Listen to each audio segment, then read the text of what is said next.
narito mga kamag ang ilang technique kung paano natin makukompose ng maganda yung ating substrate materials.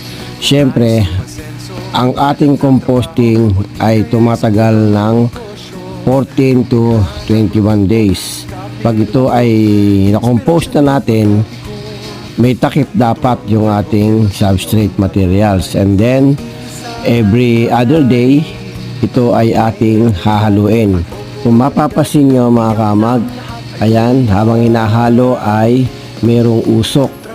Mas maganda yan mga kamag, nilalabas niya yung mga ammonia gas mga kamag, para mas maganda yung development ng ating composting sa ating substrate materials.